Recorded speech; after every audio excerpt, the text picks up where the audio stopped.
March 17th, 1897. Carson City, Nevada. It is the 14th round of the World Heavyweight Championship. Gentleman Jim Corbett is dancing circles around his opponent, looking untouchable. But then, it happens. Bob Fitzsimmons lands a single, weirdly placed blow right below the heart. The crowd goes silent. Corbett, the heavyweight champion of the world, doesn't just fall, he crumbles.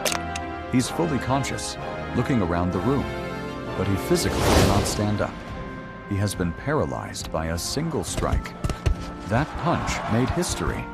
It was the moment the world learned the name of the solar plexus. But here's the secret. That wasn't magic. It was biology. And today, I'm breaking down 6 knockout points for self-defense that can level the playing field instantly. But before we start hacking the human nervous system, do me a favor.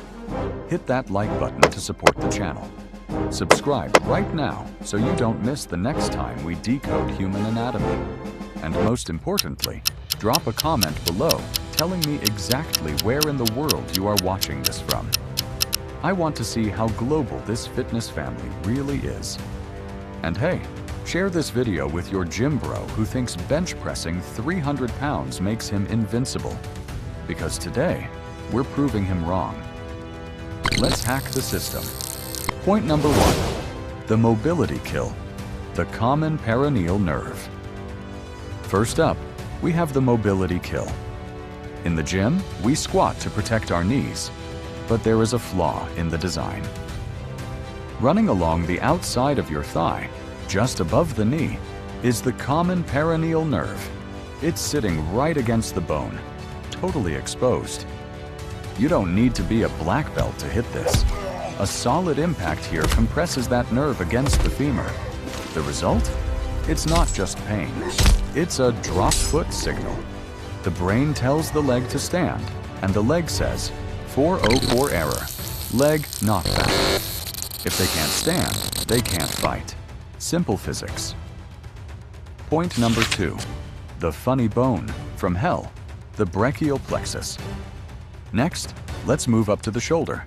You know that feeling when you hit your funny bone and your whole arm goes numb?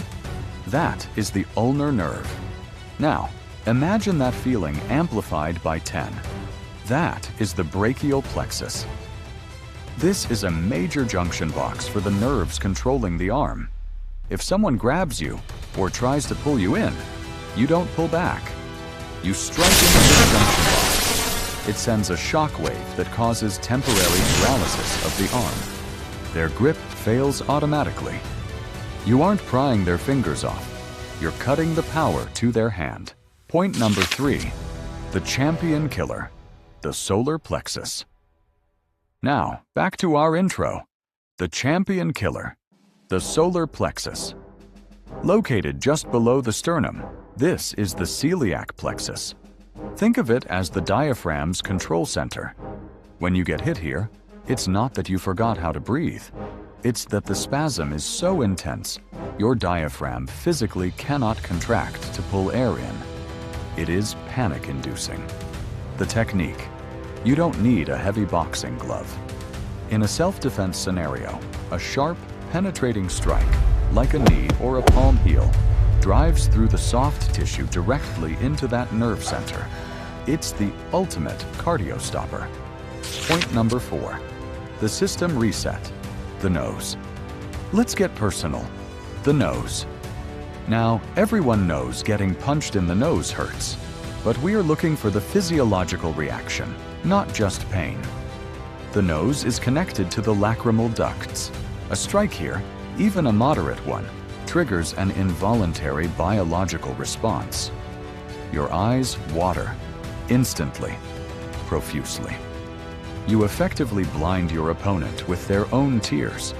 If they can't see, they can't track you. This isn't about breaking bones. It's about buying you the 3 seconds you need to get out of there. Point number 5, the sleep switch, the carotid sinus. Okay, this next one is controversial and, frankly, dangerous. We call it the sleep switch, the carotid artery. Running down both sides of the neck are the highways supplying blood to the brain. But they also contain baroreceptors, sensors that tell the brain what your blood pressure is. When you apply sudden pressure here, like in a choke or a strike, those sensors trick the brain into thinking blood pressure has spiked through the roof. The brain's emergency response? Faint immediately to lower pressure. It's a literal system shutdown. In martial arts, this is a game over. In real life, it's a last resort. Point number 6, the vestibular crash, the temple. Finally, the temple. This is the thinnest part of the skull, the pterion. But more importantly, it sits right next to the inner ear, your body's gyroscope. A strike here rattles the vestibular system. It's like shaking a level bubble. The opponent loses their horizon line. They get dizzy, nauseous, and their legs give out. You aren't just hitting a head, you are confusing gravity. Now, a reality check for the fitness fan. Knowing these points is cool. It makes you feel like a secret agent. But in a high-stress situation, hitting a moving target the size of a quarter is nearly impossible.